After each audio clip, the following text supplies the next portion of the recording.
ഒരു ദമ്മ ലൈഫിൻ്റെ പുതിയൊരു വീഡിയോയിലോട്ട് എല്ലാവർക്കും സ്വാഗതം. സേമിയ വെച്ചിട്ട് കുട്ടികൾക്കൊക്കെ ബ്രേക്ക്ഫാസ്റ്റ് ആയിട്ടോ അല്ലെങ്കിൽ ഈവനിങ് സ്നാക്കായിട്ടോ ഒക്കെ റെഡിയാക്കി കൊടുക്കാൻ പറ്റുന്ന നല്ലൊരു ഈസി റെസിപ്പി ആയിട്ടാണ് കേട്ടോ ഇന്ന് ഞാൻ വന്നിട്ടുള്ളത്. അപ്പോൾ അതെങ്ങനെ ഉണ്ടാക്കുന്നത് എന്നുള്ളത് നമുക്ക് വീഡിയോ കണ്ടു നോക്കാം. അപ്പോൾ നമ്മളിവിടെ ആദ്യം തന്നെ ഒരു സോസ് പാൻ എടുത്തിട്ട് അതിലോട്ട് കുറച്ച് നെയ്യ് ഒഴിച്ചിട്ടുണ്ട്. മിൽമ നെയ്യാണ് എടുത്തിട്ടുള്ളത്. എന്നിട്ട് അതൊന്ന് മെൽറ്റായിട്ട് വരുമ്പം നമുക്ക് കുറച്ച് സേമിയ എടുത്തിട്ട് ഒന്ന് വറുത്തെടുക്കണേ. ഞാനിവിടെ ഒരു 1.5 കപ്പ് സേമിയാണ് കേട്ടോ എടുത്തിട്ടുള്ളത്.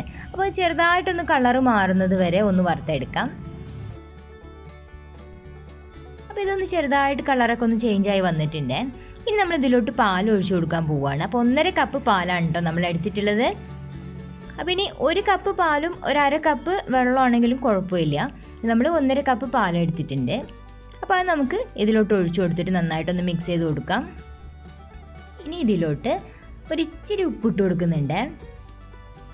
കണ്ടില്ല, എത്ര ഇട്ട് കൊടുക്കുന്നുള്ളൂ കേട്ടോ. 2 നുള്ളു ഉപ്പിട്ട് കൊടുത്തിട്ടുണ്ട്. ആ ഒരു മധുരം ബാലൻസ് ചെയ്യാൻ വേണ്ടിയിട്ടുള്ളൊരു ഉപ്പാണ് ഇട്ട് കൊടുത്തിട്ടുള്ളത്. ഇനി ഇത് നന്നാക്കി ഒന്ന് മിക്സ് ചെയ്തതിന് ശേഷം നമുക്ക് മൂടി വെച്ച് കൊടുക്കാം കേട്ടോ.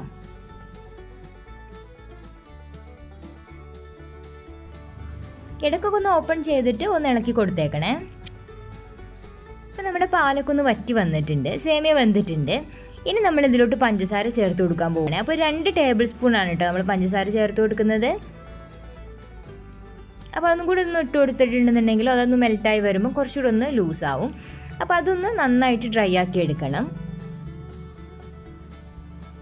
അപ്പോൾ കുറച്ചും കൂടി സമയം ഒന്ന് ഇളക്കിക്കൊണ്ടിരിക്കാം, നല്ല ഡ്രൈ ആയിട്ട് കിട്ടാൻ വേണ്ടിയിട്ട് കേട്ടോ. നമ്മുടെ പഞ്ചസാരയൊക്കെ ഒന്ന് നന്നായിട്ട് മെൽറ്റായി ഒന്ന് ഡ്രൈ ആയിട്ട് വന്നിട്ടുണ്ട്. ഇനി അതിലോട്ട് 1 ടീസ്പൂൺ നെയ്യും കൂടെ ഒഴിച്ചു കൊടുത്തിട്ട് നന്നായിട്ടൊന്ന് മിക്സാക്കി കൊടുക്കാം.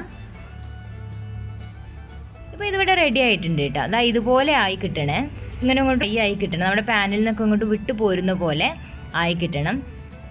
അപ്പോൾ ഇത് ഇത്രയും മതിയാവും. ഇനി നമ്മൾ ഇതിലോട്ട് വറുത്ത് വെച്ചിട്ടുണ്ടായിരുന്ന അണ്ടിപ്പരിപ്പും മുന്തിരിയും കൂടെ ചേർത്ത് കൊടുത്താൽ നമ്മുടെ ഈ ഒരു റെസിപ്പി റെഡി ആയിട്ടുണ്ട്. വളരെ ഈസി ആയിട്ട് ഉണ്ടാക്കാൻ പറ്റില്ലേ. അപ്പോൾ കുട്ടികൾക്കൊക്കെ ഒരുപാട് ഇഷ്ടപ്പെടുകയും ചെയ്യും. മധുരമൊക്കെ ഇഷ്ടപ്പെടുന്ന കുട്ടികളാണെങ്കിൽ ഒരുപാട് ഇഷ്ടപ്പെടുകയും ചെയ്യും. നമുക്ക് വളരെ ഈസി ആയിട്ട് ചായ തിളക്കുന്ന ഒരു സമയം കൊണ്ട് തന്നെ നമുക്ക് ഈ ഒരു റെസിപ്പി ഉണ്ടാക്കി എടുക്കുകയും ചെയ്യാം. അപ്പോൾ തീർച്ചയായിട്ടും ഒന്ന് ട്രൈ ചെയ്ത് നോക്കുക. ഇഷ്ടപ്പെട്ട് കഴിഞ്ഞാൽ ലൈക്ക് ചെയ്യുക, അതുപോലെ തന്നെ നിങ്ങളുടെ അഭിപ്രായങ്ങൾ കമൻറ്റ് ചെയ്യുക.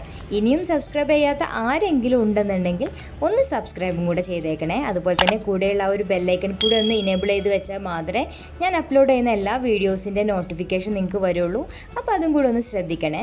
അപ്പോൾ ഇനി പുതിയ വീഡിയോ ആയിട്ട് വീണ്ടും വരാം. അതുവരേക്കും ബൈ.